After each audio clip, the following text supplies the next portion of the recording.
it's a great honor to be here. I've grown so fond of this town here. It's like being with close family, I would say. It's so special. The spirit of the town, when I've been working with these people here, working very hard, they have been so kind. Well, I have a grandchild. She's just started school this year. And asked, well, what do you do at school? And she said, we're just having fun. And this is the way I felt here. It was not before. Well, I can say ciao and hey. It was such a happy atmosphere. And of course, these carpenters here, they had a lot of problems because this is an old house. And all the walls were very uneven. And now I understand why they were constantly discussing the measurements, because everything was uneven. For example, this ceiling here, when I should put this, it sounds easy, you just screw it up. Under there is a lot of beams, not wider than these. And I had to hit these beams. Now, the researched and found out 2 or 3 of them, and I thought I found a pattern. And you start to screw it up. But then I found out it wasn't a pattern. But never complained, never crossword. It was just a happy event. I will say also that it is fantastic to be given something, a big panel like this to work, a commission like this. This is a commission I would hardly never get in Norway. It's very special. But then, of course, I could not have done this without my dear friend Sally Ruiz.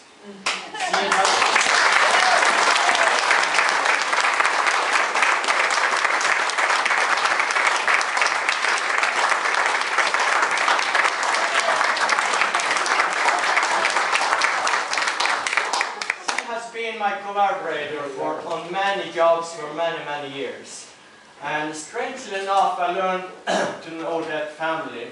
The very first day, the very first time I came to the core, I walked up to a man's clothing store, and the very first man I met there was Harry Haugen, Sally's uncle. And he spoke Norwegian fluently, like he never had been out of Norway. And we became close friends, and later on, I think I know, well, many generations of your family. And on the very first restaurant I did in Chicago, I saw, the timing is very difficult when you get a commission like this, to come out right with the timing. And I saw I would not get there. So I desperately started to think about who to call on to come to help me, because there should be a lot of writing on the walls. And then I called on Sally. She jumped in the van, as she has done time over now, with her brushes and paint, and salvaged me there. So, well, there are too many to mention. The hospitality I've enjoyed here, and it has been a fantastic stay. But, well, I won't make this too lengthy then. You asked me, what did you ask me about? You asked Sigmund, first, before we get into the painting, yeah. I want you to tell them what your mother said about your talent. Yes. Should I tell them about the first mural then, too, I did? Yeah. I'll do that quick then. And I just got a little into art and started to draw from a model. And when I got home on a vacation, I decided to paint a little mural, so to say, over our stove. And painted a deer, which was rather safe, but also painted a mermaid, kind of looking out to the ocean, waving to a ship going by. And it was halfway from the back, so it was rather decent at all. A lady came in, and my mother proudly showed her into that room to what I'd done. And she looked at it and she said, something like that I will never have in my house.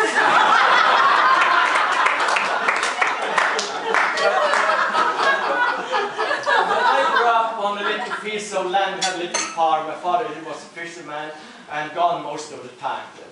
Well, at that time they were producing some kind of a thick paper-like material with came in bundles like these, big sheets, kind of thick porous paper, which are soaked in water, and I may sprayed some flour on it and soaked it in water and gave it to the cows. So the cows liked it. Yeah.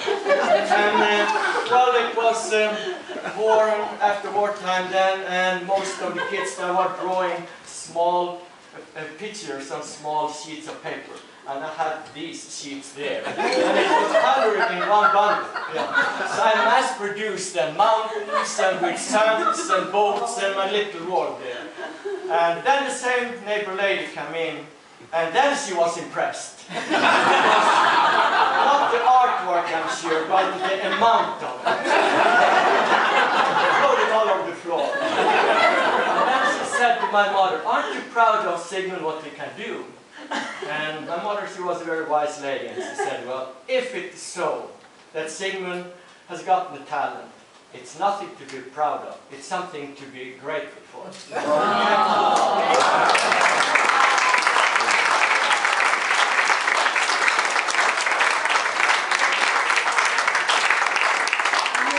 Sigmund hasn't told you is the cows ate the paintings. I was very early when it comes to recycling.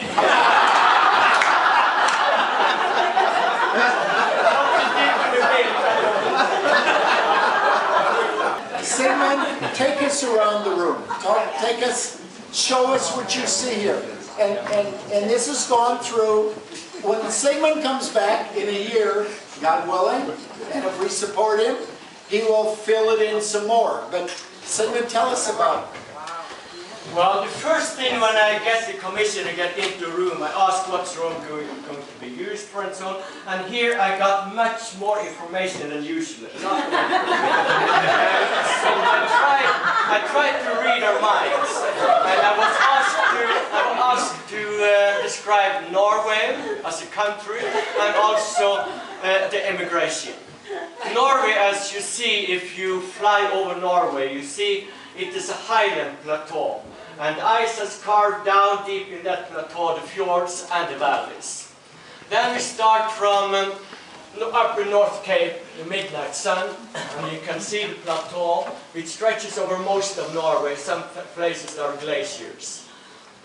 And then we have the coastline to the left there, and you see the fjords carved deep into this plateau. And that first mountain with the red peak there, that is Slogen, a mountain which I can see across the fjord from where I'm born. It's almost a view from my cabin. And our Queen Sonja, she's quite a mountain goat. And she has been up on that peak a couple of times. Then the next mountain there, that is Spritihol in Valdres, which is another landmark. The third one, I kind of sneaked in a little troll. Theodor Christensen, as you know, he was the one who kind of invented a Norwegian troll.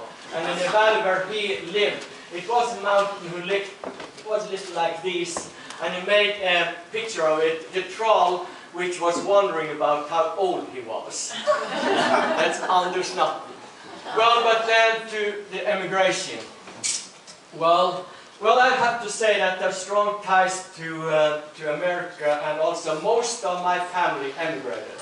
And I could keep on a long, long time telling about stories. Always when family was gathering when I grew up, they ended up talking about those people who left. So I almost got in a very special mood when I had to start there.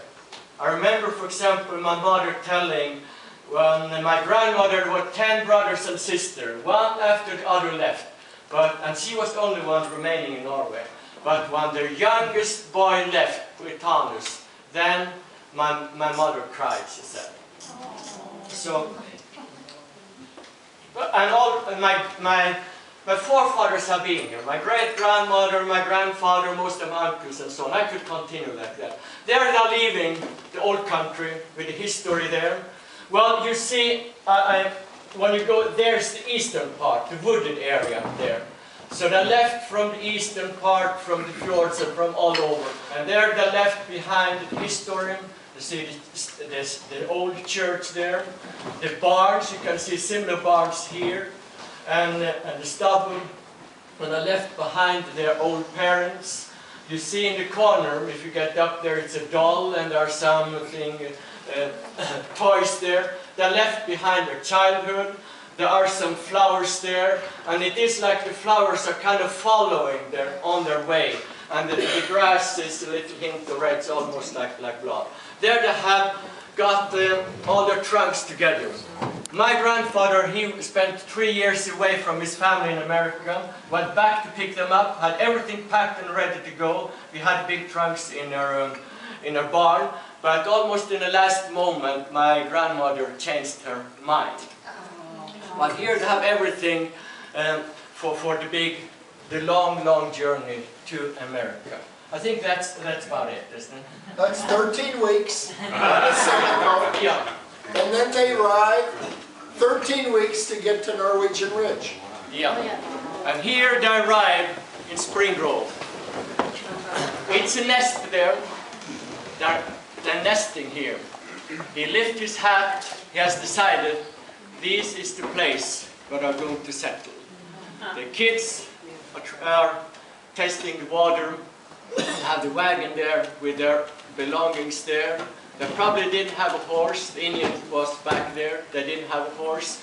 They probably had an oxen to pull the plow. They started to till, to cut down the trees. Understand it was wooded here. So they had to cut down the trees, split the trees, make timber for their houses. But some I've heard, and that must be unique here. I heard there were families, was the Gubber family.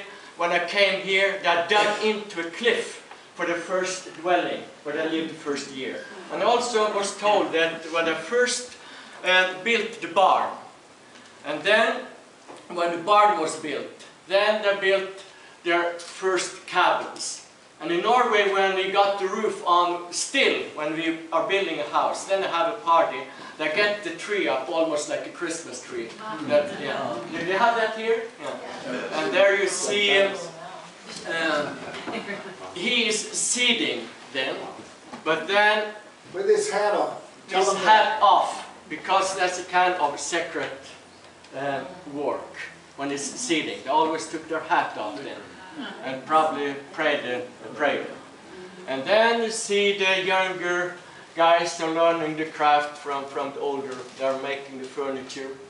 Then they start to cut the grass with the side, like I also did when I was young. And hay is piled up. But you see they got some new they got horses and some new machinery. But the time when they left it was not only for economic reasons, but it was also to give their children a better future. It was a time when they belonged strongly in education. They were building high schools and universities out in the countryside in the smaller places. So there the table is set for learning. They built schools and churches here, I understand, when they still lived in small cabins.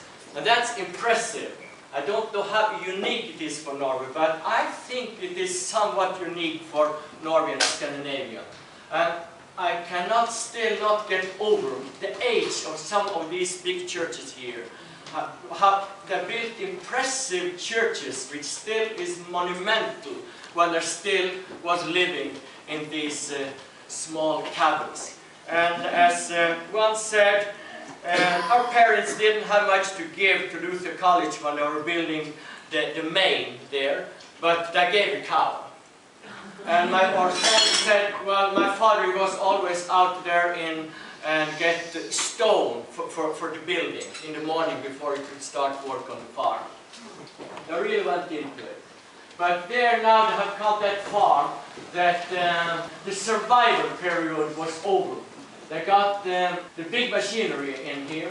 I remember at home we had these albums, thick albums, which showed families proudly in front of their new, bigger homes, and also the big machinery when they did harvesting.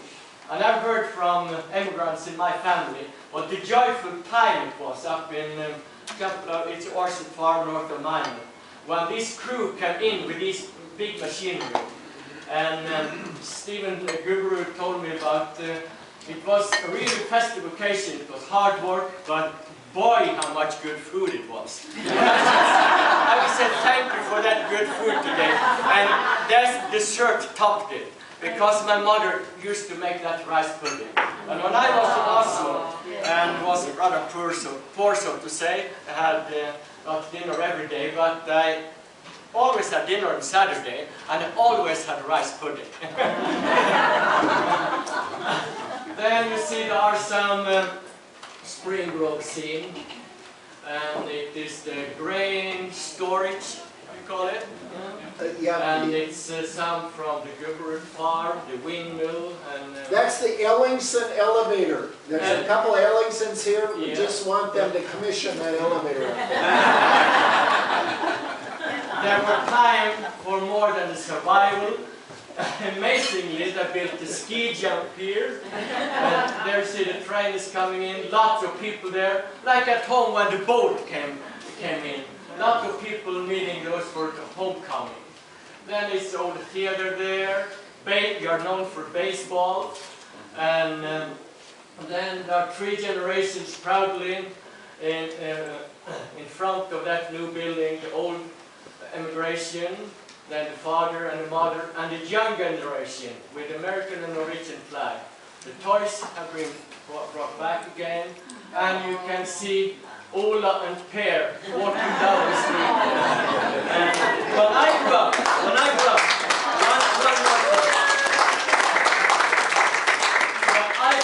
we had still very strong ties with America, and there were some had the Koraposten. My nearest neighbor had the Koraposten, and I loved to go over there and read Ola and Per stories. And never would that dawn on me then that I someday would be in the Ola and Per.